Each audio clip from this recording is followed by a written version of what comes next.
Before we start today's episode, I wanted to let you all know that Quiet Connection is now on Patreon. With 3 membership options to choose from, you can expect things like ad-free listening, bonus episodes, and goodies in the mail once a month. Check out our Patreon site or our website to sign up. And thanks for helping us continue to create content and spread awareness about postpartum mental health. Hi, welcome to Quiet Connection, a podcast dedicated to ending the stigma around postpartum mental health. I'm Chelsea. I want to preface this episode with letting my listeners know that this contains very sensitive material relating to suicide. If that's beyond your comfort level, you can definitely skip this episode, but it contains a lot of great information, and I think it'll be very useful. Today, I'm connecting with Lisa. She has the unique experience of losing her father twice. First as a child to what she thought was a heart attack, and then again much later in life when she learned that he had actually completed suicide. Through this, she has dedicated her life and career to working with people in crisis and helping end the stigma of reaching out for help. Lisa is a published author, columnist, and works with both the Trevor Project and the National Alliance for Mental Illness. Let's hear from Lisa. Hello. Today I am here with Lisa. Lisa, how are you? I'm great. I'm happy to be here, Chels. I'm happy to have you here. You are an author. You work for the Trevor Project. You work for the National Alliance for Mental Illness. You are a busy, busy person. I get around. I do get around. Well, I usually like to start off by asking my guests to tell me a little bit about themselves and who they were before becoming a parent. Oh, wow. That's a good one. I haven't gotten that question before. So I'm Lisa Sugarman, and I'm the mom of 2 daughters, 2 grown daughters, 23 and 26. I live just north of Boston in Salem, Massachusetts, and I've been my favorite town. Not during the month of October. It's not. No, it's not. But I had to pause it. You're living my dream right now. So. Yeah, just not the dream of anybody who's actually here living it full time. So I'm a columnist. I'm an author. I've written a bunch of parenting books. I'm, as you said, a crisis counselor with the Trevor Project. I'm a storyteller with the National Alliance on Mental Illness, and I'm a mental health advocate. And I'm also a survivor of suicide loss. So that's kind of me in a nutshell. And God, who was I even before? Was I even anybody before I had kids? I don't remember. That's a good question. As a writer, I've always been a writer and done a lot of different types of technical writing and marketing and public relations and that sort of thing, and wrote for a lot of magazines and newspapers when I was younger. So, I guess you could just call me a journalist and a writer of all trades back in the day before my kids. And then all of a sudden, those memories of that time just fade once my kids were born, because I feel like I've been mom ever since. That's kind of what happens. I feel like your children aren't just born. There's a new you that's born when you have your kiddos. For sure. Definitely. Yeah. Definitely. And then it's hard to remember back. It's hard to separate. And that takes actual work, because that whole persona just like ebbs and flows so many different times. Like all of a sudden you're the mom of these little kids who want to be with you, and then these teenage kids who don't even want to know your name. And then you're back to being everybody's best friend again. So it's definitely a journey for sure. Yeah, I think that's good for our listeners to hear too, because so many of our guests and our listeners are right in the thick of the newborn stage or the toddler stage right now. And knowing that your dynamic with your kiddos is going to shift dramatically through all of these ages and stages.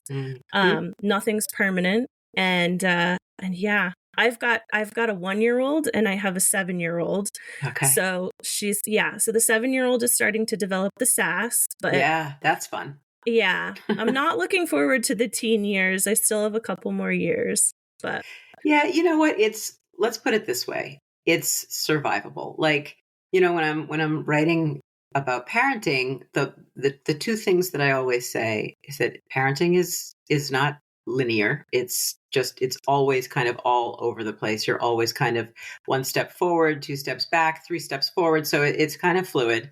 And, it's just perfectly imperfect. The whole aspect of it, everything about it is perfectly imperfect because, it's just always shifting and changing so much. And we're changing along with our kids because we're trying to teach our kids how to grow up and be, good functioning, capable humans, but we're also learning how to be a parent at the exact same time. So that's tough. It's really tough, but it's doable. It's doable. Yeah. I'm glad. That's good to know. I'm doing it. I'm surviving so far. Good.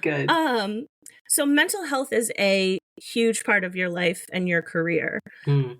Can you talk to me a little bit about that and how that sort of impacted not only your life, but your life as a parent? Yeah. Oh, sure. I can talk a lot about it. Go for it. It's a shift that happened in my life and in my work, I would say probably over the last 2 or 3 years. So just for context, so your listeners understand kind of my background, is that I mentioned that I'm a survivor of suicide loss. So I lost my dad when I was 10 years old. And I'm an only child. My dad was very much my person in the world at that time. And he passed away of what I was told was just a massive heart attack in his sleep. There was no reason to question it. There were no issues or signs or signals that it was anything but a heart attack. And that's how I spent the rest of my childhood and my young adult and adult years, was just, kind of living off the narrative that my dad had had a heart attack, until it all completely changed when I was about 45 years old. I just had a very, very chance conversation with a family member who I hadn't really seen for a while. And she asked me some interesting questions in the context of my own kids, in the context of like, hey, how are the kids? Haven't seen them for a while. They're teenagers now.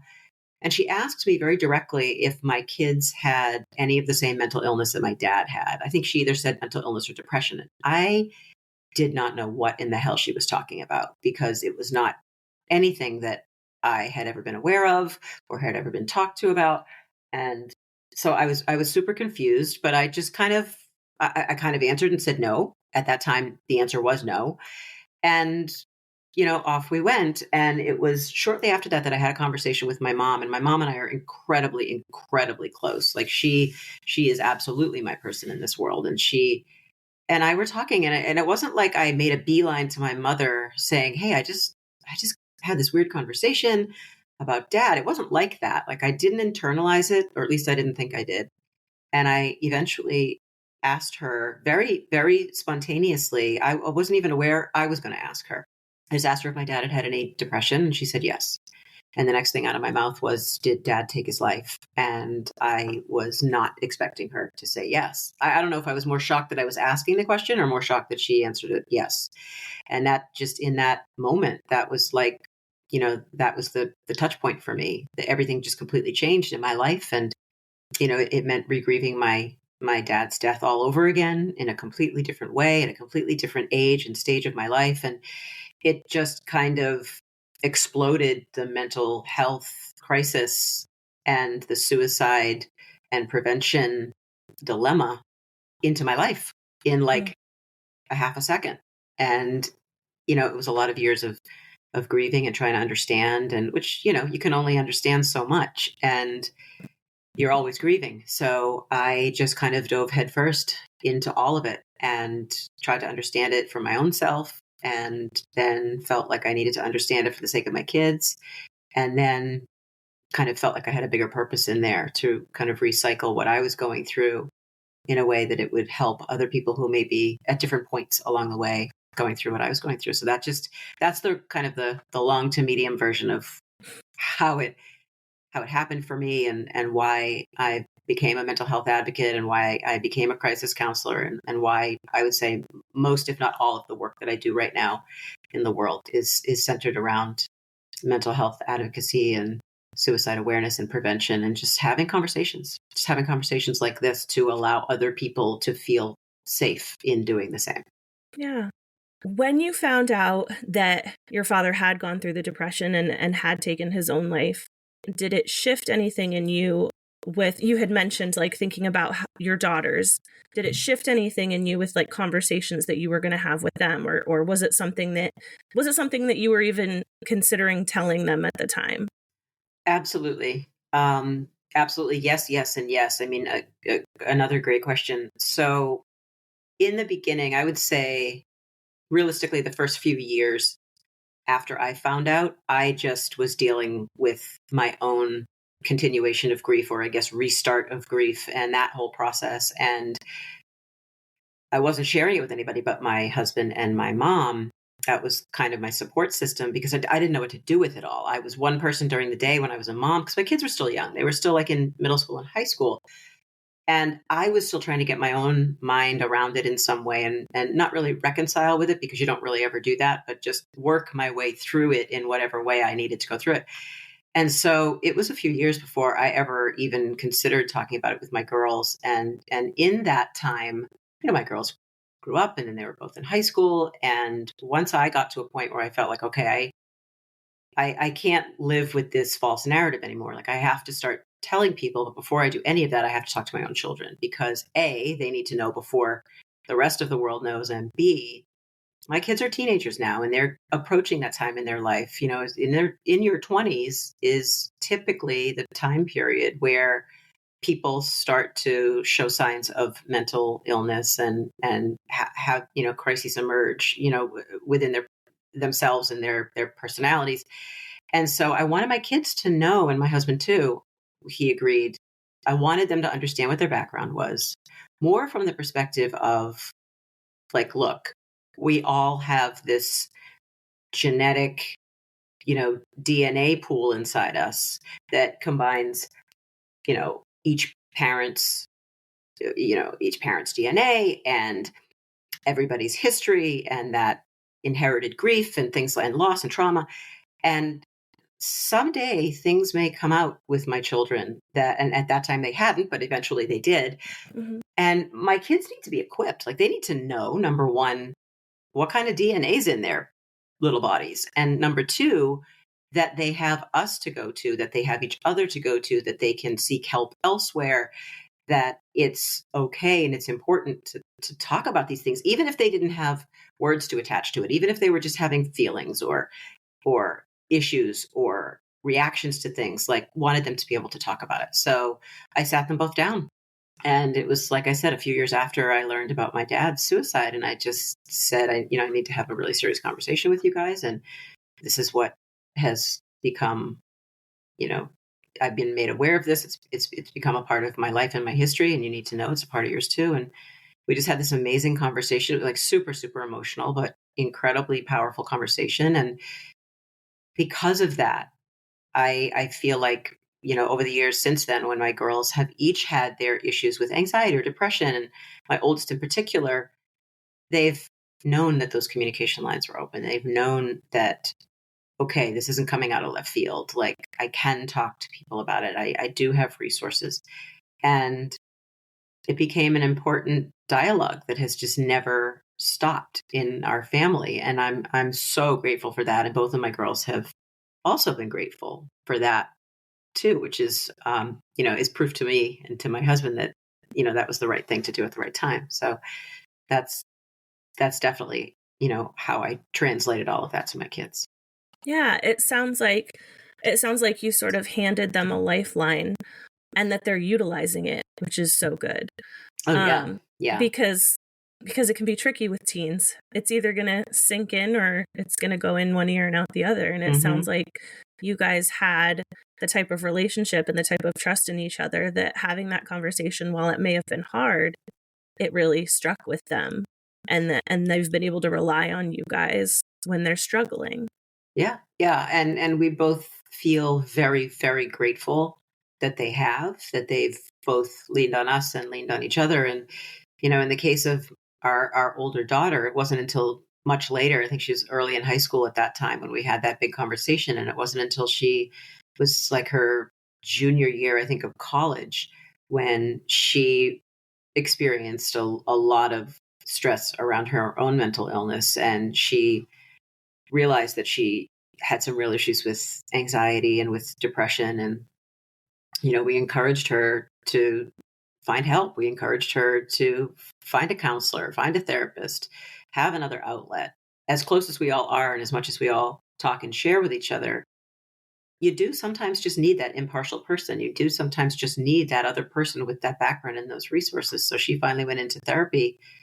I feel like it was the winter of her junior year in college. And along with that, went on to medication. And that was an interesting journey too, within the journey, the bigger journey, because you don't always nail it on the first try, whether it's the right meds or the right dosage, and we didn't right away. And it was a trial and error for a little while. But I'll tell you, honestly, when everything clicked and when she found the right meds and had been in therapy for a period of time, she just changed in so many dramatic and beautiful ways that it's hard for me to even remember back to that time without, I'm like feeling myself getting emotional about it. Like I'm getting actually a little choked up thinking about like what she went through and how hard it was for her and how much work she did on herself.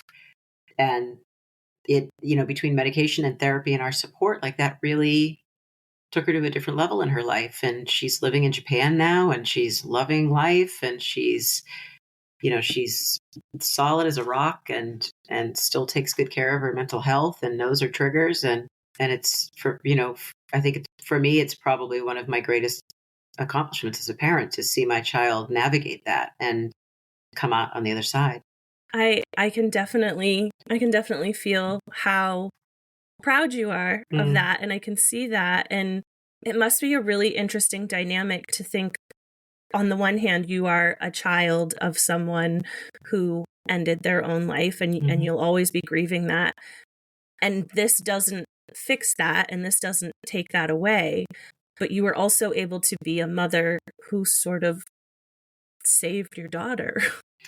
Yeah. I mean, I absolutely can't and won't take all the credit for that. I mean, I put all the credit really onto my daughter, Riley. I mean, she did all the things. She wanted to do all the things and she used all the resources. She took it so seriously and she leaned into us and she leaned into therapy and she leaned into the people she knew she could trust and she used the tools she was given. So it was a total team effort all the way. It was, if ever there was a reason to say it takes a village, that's the reason to say it, because in this case, it took a village.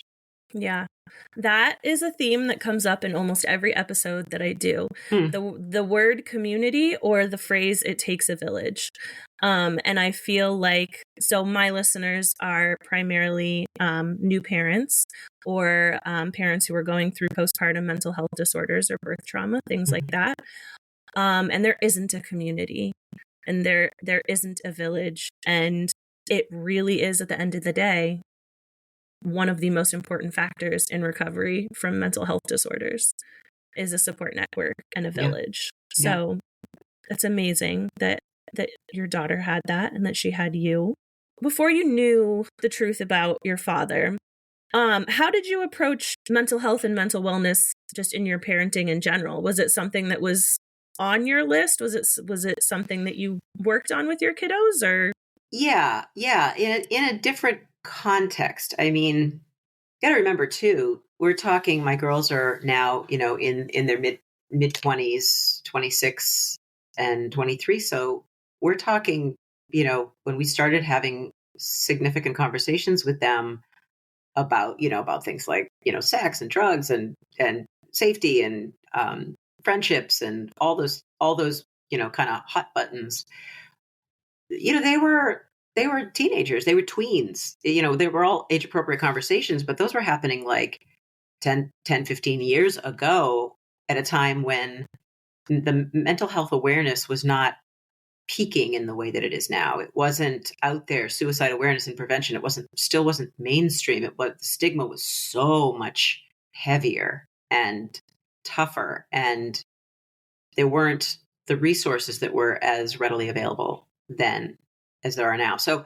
it was a different kind of life. It was, we would talk to our girls about if they ever had feelings, if they were ever upset, if they were ever confused, if they were ever sad, if they, all of those typical conversations, like we're here, they're, we, for the, definitely for the anxiety and depression in my older daughter, when she was a tween, we encouraged her to talk to a therapist, and she just rejected the idea. She was, like a lot of kids do, like, no, I don't want to, I'm not going to talk to anybody.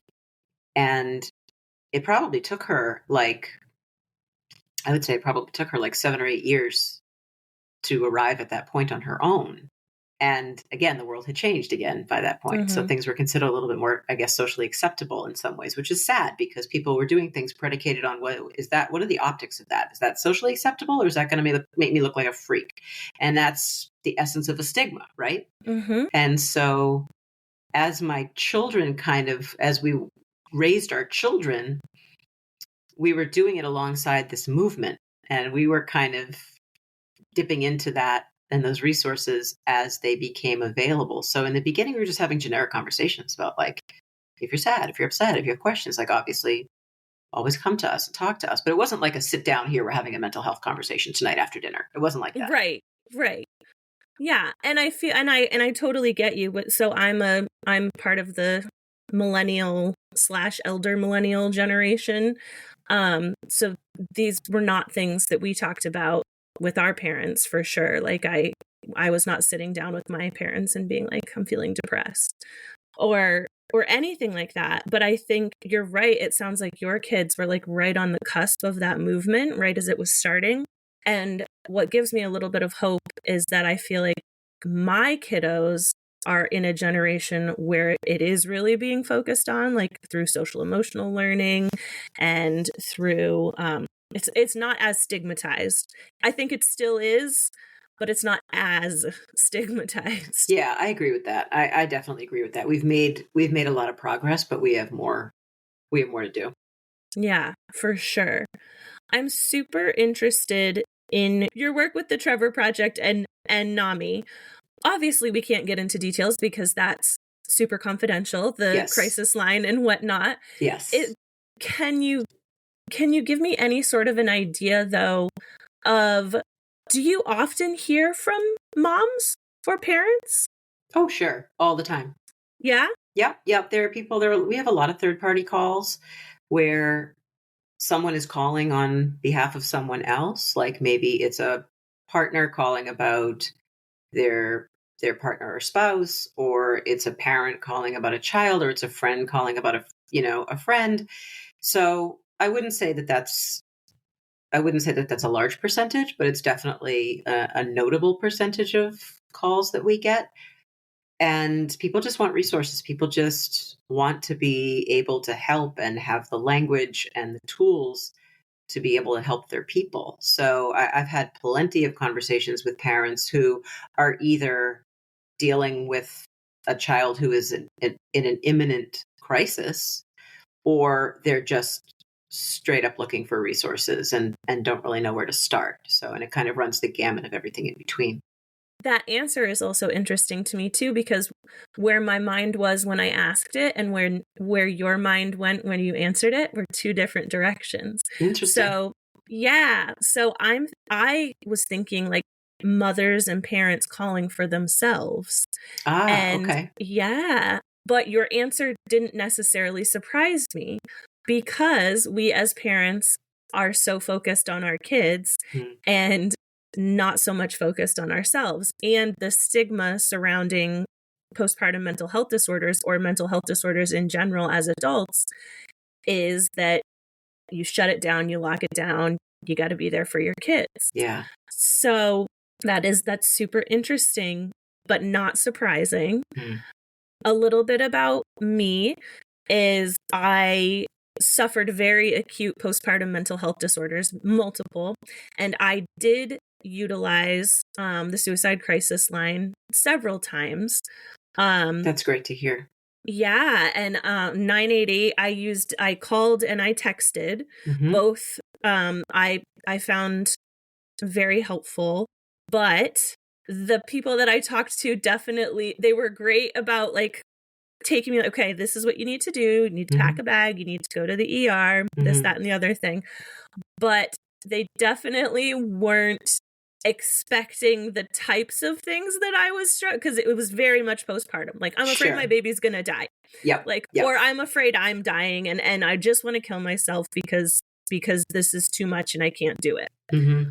And that says nothing to the ability of the people answering the calls. Mm-hmm. And I think it speaks more to moms aren't calling.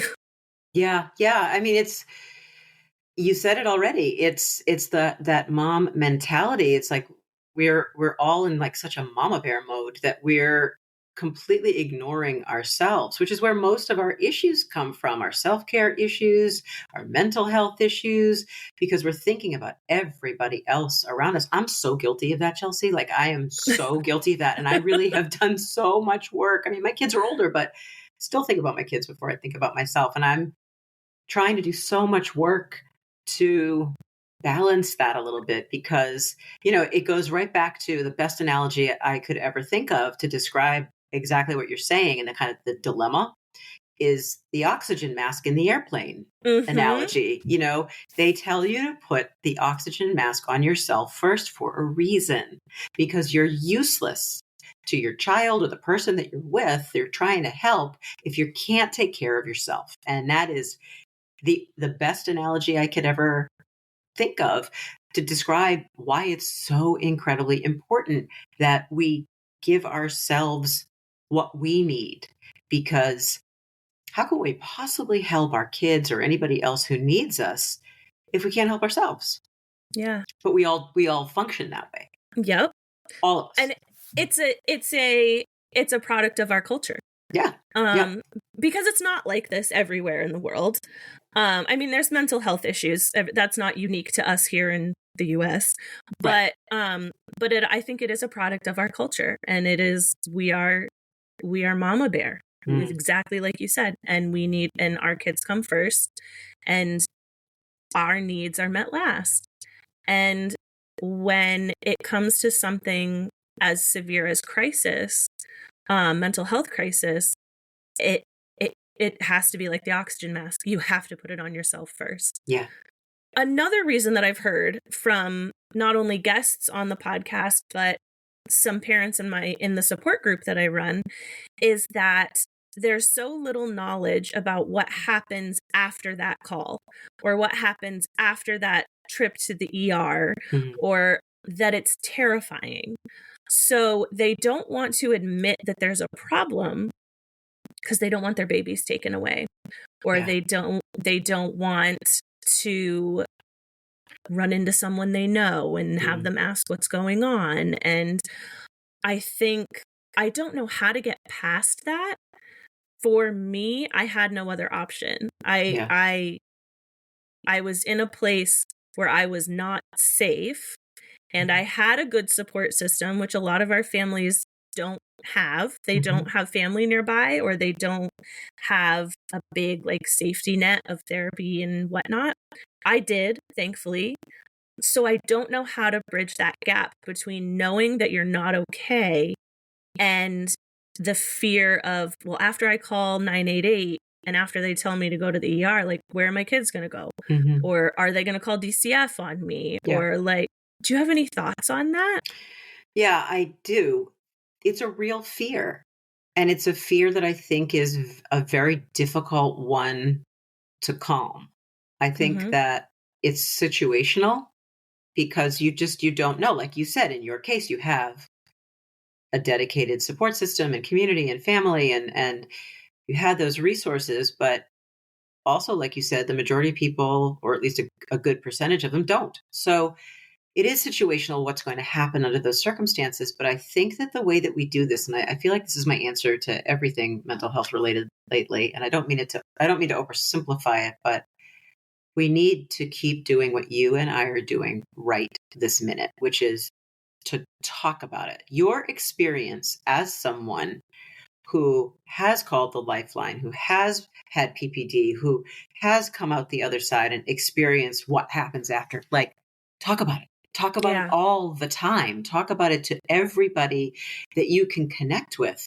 And, you don't change a stigma overnight. You don't solve most of the big problems we all deal with in one shot. There are steps you take It takes time. And it's in the constant reiterating of the message and communicating of the stories and the sharing and the being vulnerable and the putting it out there. Like, that's how we do it. I wish I could say that there was like some magic button to push and everybody would kind of understand how the whole system works, but it's different for everybody. I do strongly believe in the power of sharing our experiences as a way of diluting the stigma that's out there in the world that has people so afraid. Yeah. You know? I mean, and that's our whole mission Mm. is reducing the stigma and ending the shame and Yep. judgment. But you're absolutely right. Every situation is going to be different. And my situation, I can't talk to another mom who has that fear. And I can say, this is what happened for me. Right. And that's all you can do. Yeah. Yeah. That is. And I've found it as I'm doing this more and as I'm doing more solo episodes talking about my experiences like after the call, it's really tricky. I was hospitalized 3 separate times. But again, I had a support system taking care of my newborn, taking care of my 7-year-old, and not everybody has that. Mm. So while my experience was very, very difficult, very long, very traumatizing, it's not going to be exactly the same as someone else's, but it doesn't mean that you are not worthy of the help, and it doesn't mean that you shouldn't make the call. Absolutely. Absolutely. Yeah. Because when you look at the alternative to suffering with whatever it is that you're suffering with, whether it's PPD or whether it's, you're talking about crisis lifeline calls, whether could be anything, could be coming out, could be domestic abuse, could be homelessness, like any number of different things, whatever your thing is, when you keep it all to yourself, number one, we are definitely our own worst enemy because it's going to be an endless loop of feeding ourselves, the negative aspects of what we're dealing with. And the toxicity is just going to grow. But it's also impossible to get any kind of help when no one knows you're hurting.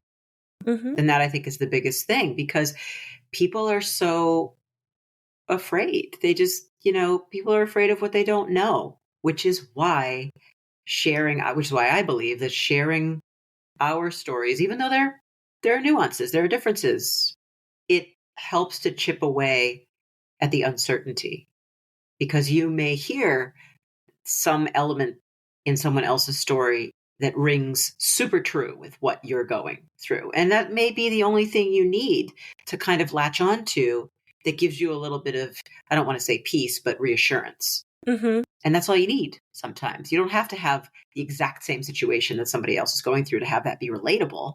All you need is one connecting point to be like, oh, okay, so they also dealt with that thing and they made it. Yeah. And that's all you need sometimes. It's true. The hardest thing, I think, when you're in the thick of it, and again, mental health is such a huge topic, and I've like narrowed it way down to postpartum, which is still huge, but yeah, finding, exactly like you're saying, finding solidarity, finding that one connecting piece, because when you're in it, it feels endless.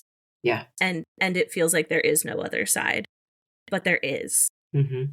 This was not going to be one of my questions, but I'm kind of a go with your gut girl, and this kind of popped into my head. Yeah. And I'm hoping that it's not triggering in any way. But so I remember when I was at my worst through the whole thing. So I had postpartum depression, anxiety, PTSD, and OCD.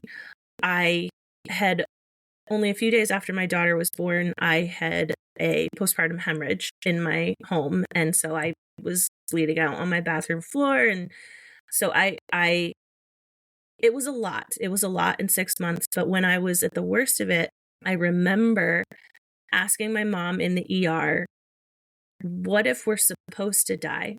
What if the people who kill themselves are supposed to kill themselves? What if it never gets better? And I have found myself coming back to that recently. I'm still very early in my recovery process, but I still don't know if I have an answer. It got better. And that's what everyone told me. And that's what I'm telling everyone now. Like, I got through it and I got better, and it was hard and it sucked. And it, like you said, it took a lot of different, I went on a crazy medication journey. I did so much therapy, inpatient and outpatient, but it did get better. But in those moments, I really questioned whether, like, well, what if, like, I kept thinking about Robin Williams. Yeah. I've thought about him a lot myself. Yeah. Well, I think because for a lot of us, he was like a piece of our family, even though he really wasn't. Like, none of us knew him personally, but we all felt like we did. Definitely. And I remember thinking of him specifically and being like, what if that was supposed to happen? And I wonder if you have thoughts on that, especially from your dad's perspective. I don't know, because you'll never know. No, I won't. And for me personally, and this just speaks to my own story, because again, everybody's is so different. I don't fully have the why of why my dad did what he did. We have, suspicions because we understood what the situation was like prior to his death. There were a lot of really strained family dynamics on my dad's side. He came from a really tough family to please. So my dad did everything he could to please them and did a lot of work for my family. And that definitely contributed to his mental decline. But I don't have the why. So that there's always an aspect of that that's going to haunt me forever. I'm somebody who needs to have that. And so I do a lot of work in my own therapy on how to kind of circumnavigate that, or how to just kind of reconcile with it. I wish I had an answer to your question. Like, I'm a big believer in everything happening in the world for a reason. Like, I believe you and I are having this conversation for a reason. I believe I met my husband at the right time for the reasons that, I got this beautiful family and so on. So, but it's like, I don't also want to attach that same theory to, well, all the people who have passed away or who could not be saved. Like, there was a reason for that. Like, I don't want to say that because I don't believe that. I do believe, unfortunately, that not everybody can be saved. And I don't believe that it's because people don't have the capacity to be saved. I think that just timing and resources and connections and community and I guess your willingness to do what you can do, all of those things aren't always in your favor. And so I think things just, unfortunately, they happen. And I wish I had an answer saying yeah or no, it is supposed to be, or it isn't supposed to be that way.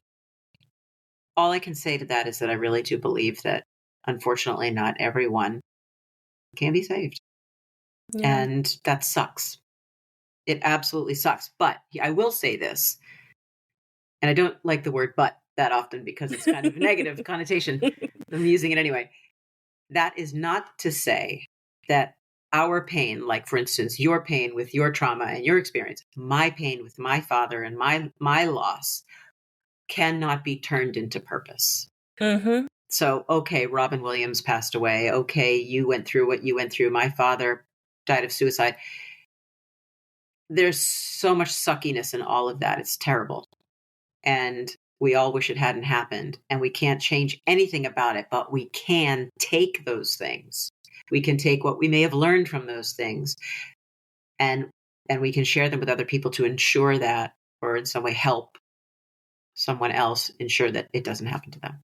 Yeah.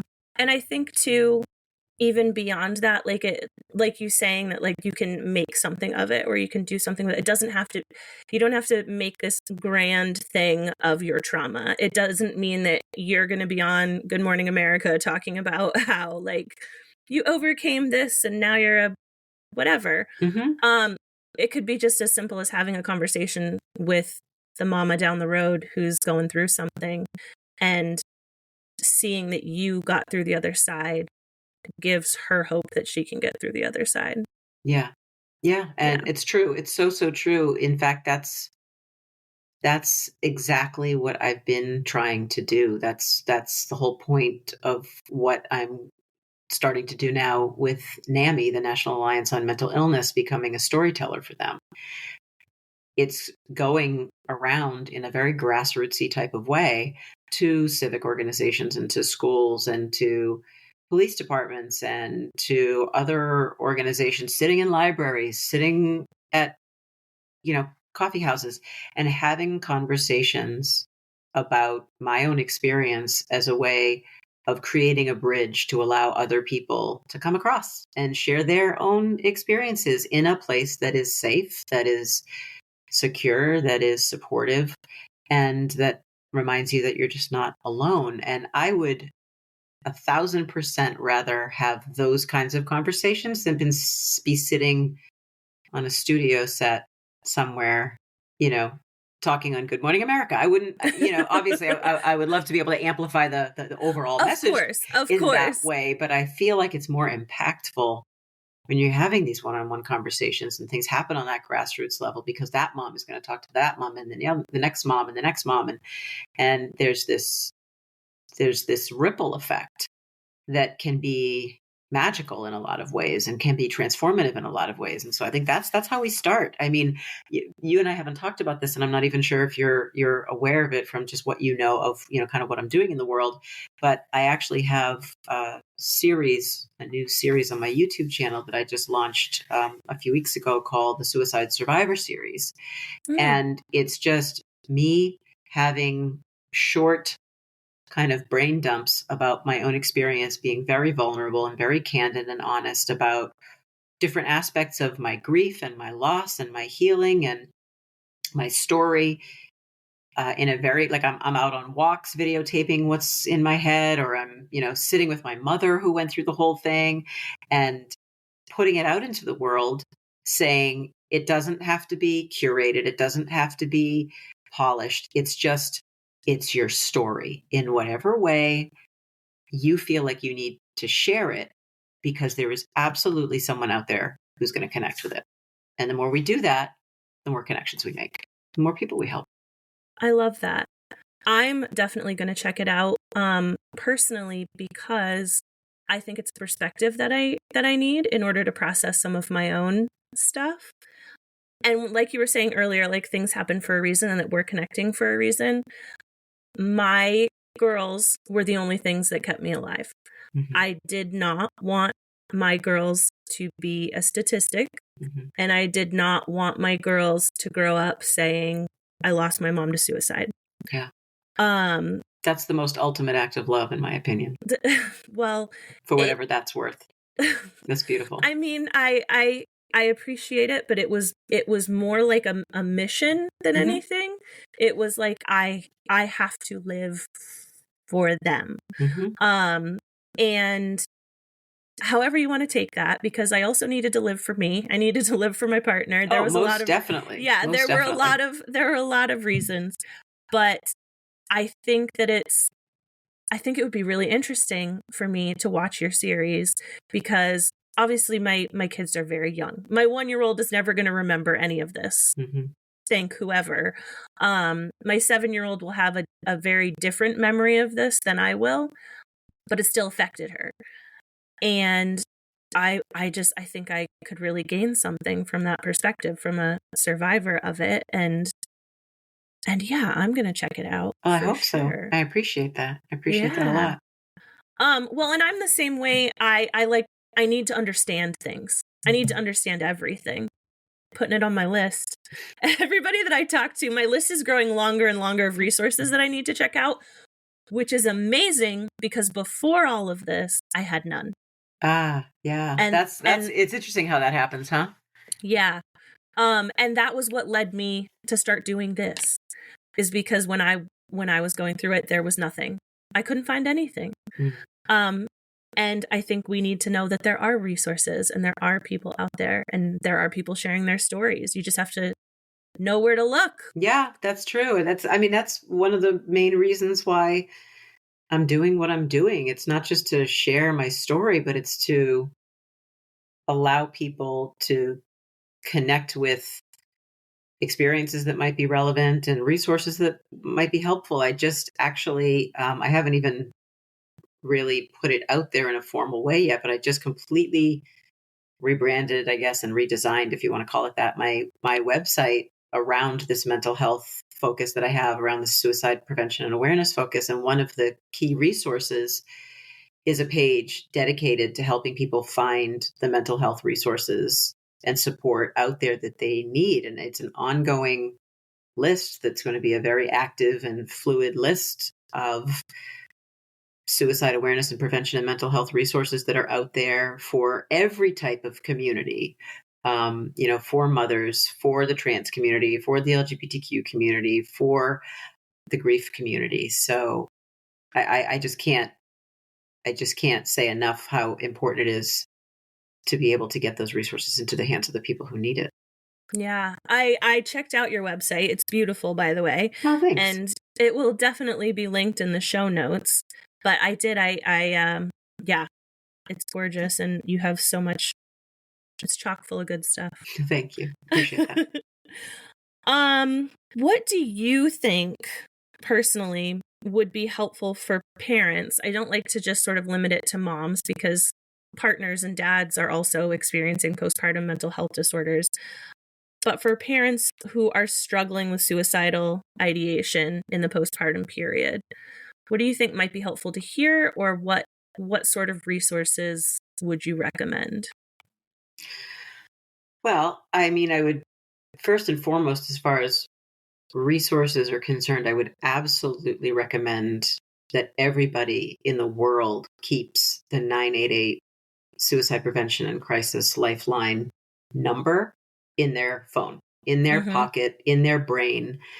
There's been a big push, big campaign. I'm here in Boston, and there's been a very big campaign to kind of push that number out to everybody. The number kind of officially turned on last year, and people are still unaware that the 800 number has now been shortened to 988.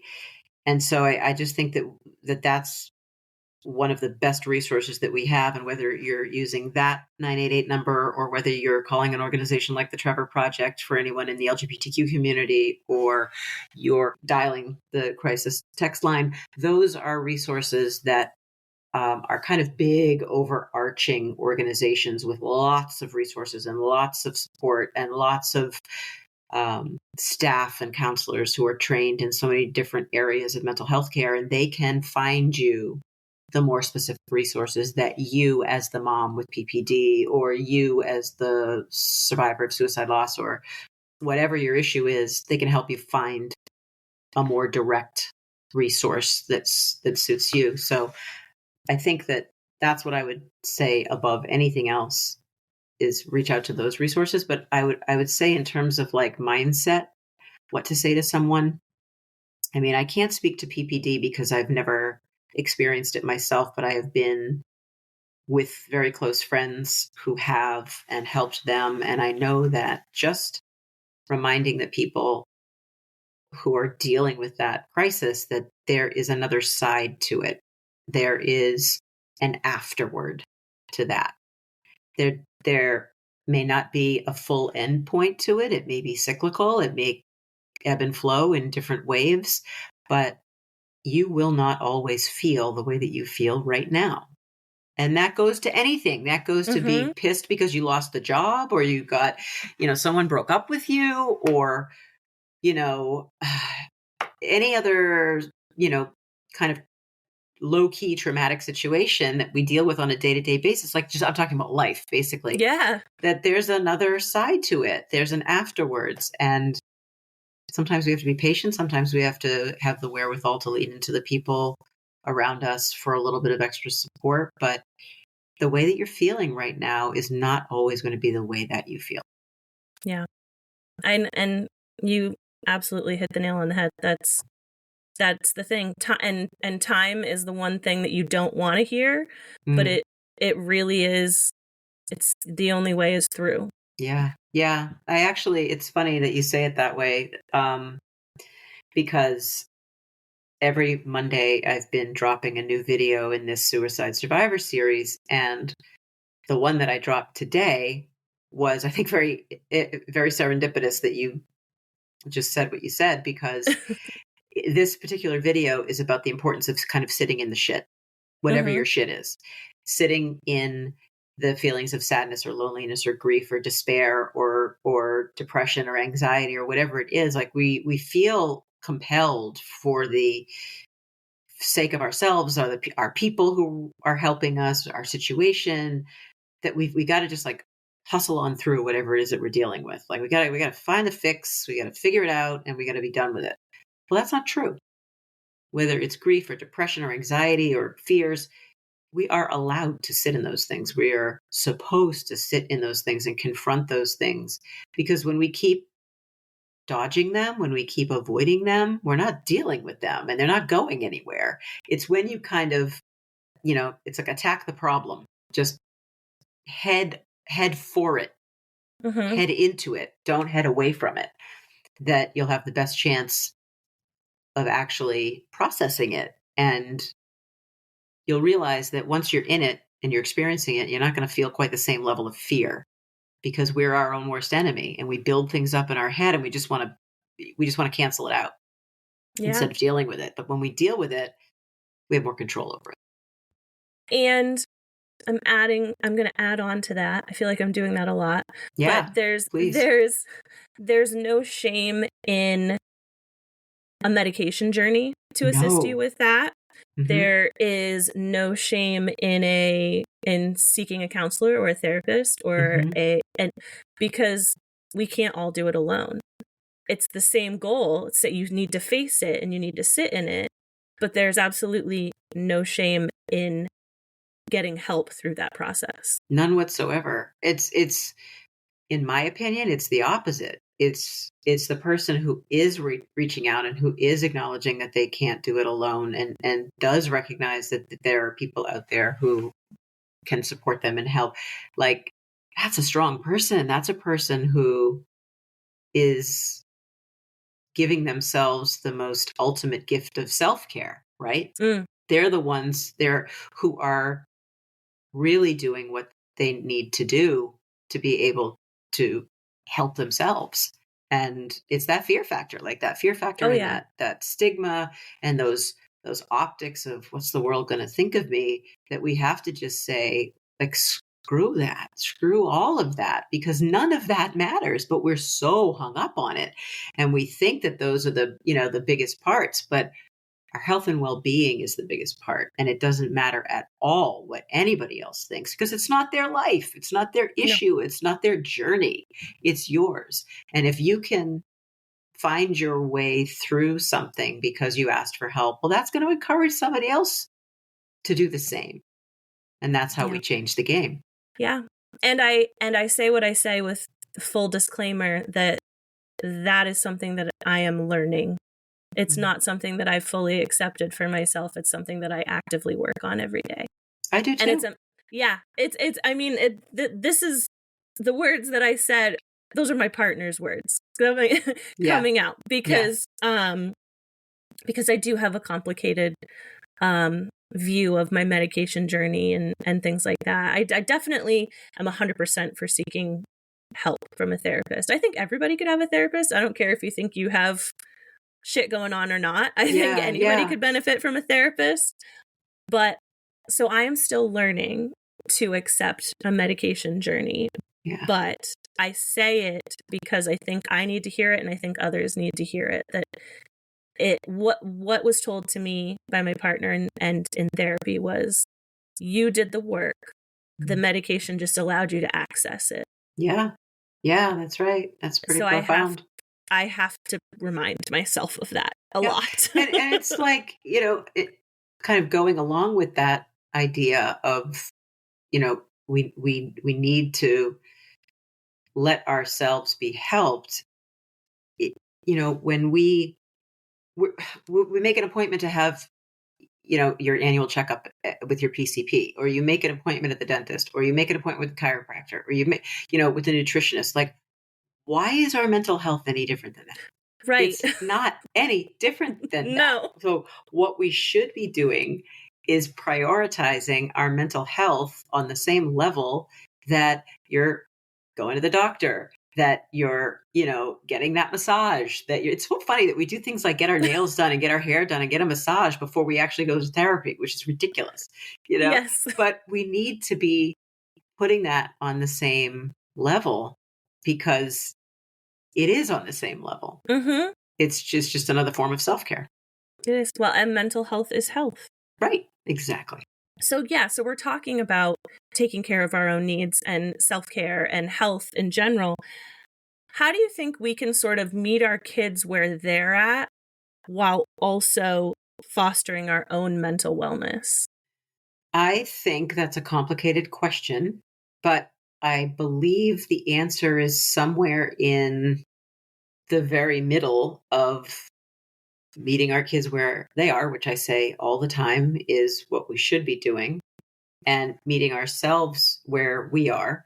So I think that the way that we do that is by taking the pressure off of ourselves that we have to be the ones with all the answers all the time, because we don't have all the answers all the time. And just because we're the parents and they call us mom and dad doesn't mean that we are supposed to have the fix or the solution or the answer for everything.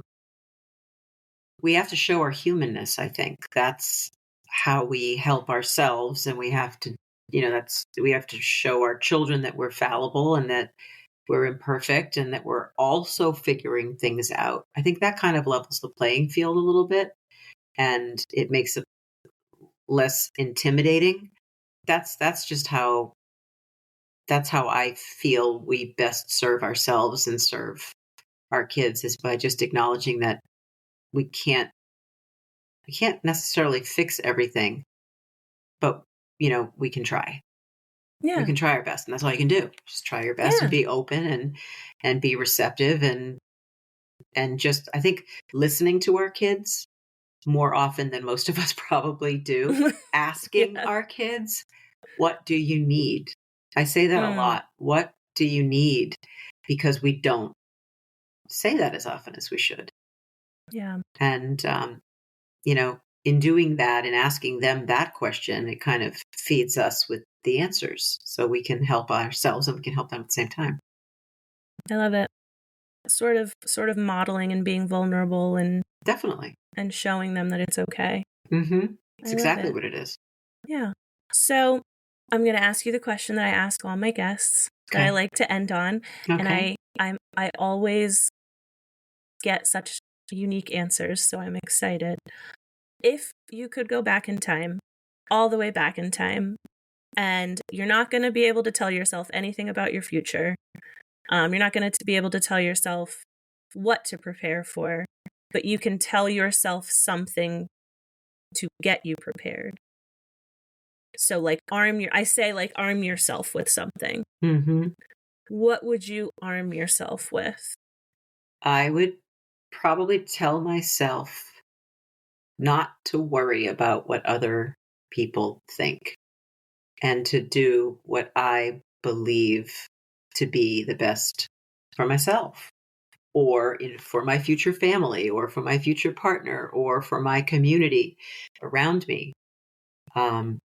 Too many of us, I think, are too hyper fixated on, having all those answers and performing. So much of life is performative, Mm-hmm. We're doing everything for everybody else and doing it the way that we think everybody expects us to do it. I would tell myself to just go with my own instincts and not worry about what other people need to see or want to see. Just do what I know is right and lead with that, and always lead with that. I love it. And it sounds like it's serving you. It sounds like you know that now. So far, so good. I do know that now. And I know it more every day, more and more every day. And it's I'm not going to sit here and say that I don't ever think about what other people think. Like, Mm-hmm. we're humans. That's what we do. But I can promise you that I think about it a hell of a lot less than I ever did. That's for sure. And I can also tell you that that's actually served me pretty well, because the more that embeds in my DNA, the more content I am as a human being and as a mom and as an advocate and as any of the other things that I am in the world. So, so far, so good. I love it. Well, I want to absolutely and genuinely thank you for taking the time to talk with me today. It's not an easy topic for a lot of people, but I think that it is important because suicide is one of the leading causes of postpartum death. Mm-hmm. And it doesn't need to be. And I think you're helping to shake some of that stigma and shake some of that fear. So thank you so much Well, you're for everything welcome. that you do. Well, you're welcome. Thank you right back for having me and for doing all the incredible work that you're doing within the community that you're reaching. And, I think we're both doing the things that need to be done and that are going to make the biggest impact. So yay for us. Yay for us. Tell your story. That's the message of this That's whole thing. Tell your story. That's right. Unapologetically. And, Yes. and you will undoubtedly find someone who's going to benefit from it. I am deeply grateful to Lisa for her genuine and open-hearted sharing of her experiences. Her words have profoundly impacted me and provided me with invaluable support on my own path to healing. I hope her words have impacted some of you as deeply as they have me. If you want to follow along with us on Quiet Connection, you can find us on Facebook, Instagram, TikTok, and Threads at Quiet Connection or at Quiet Connection Podcast. You can support our community by writing a review on your favorite podcast platform and sharing our episodes on social media. You could also consider becoming a Patreon member and gain access to things like bonus episodes, ad-free listening, and goodies in the mail once a month. And if you'd like to share your personal journey, you can reach us through our website, quietconnectionpodcast.com, or by email at quietconnectionppmh@gmail.com. Join us next time when another story is told and you realize you are not alone. I see you.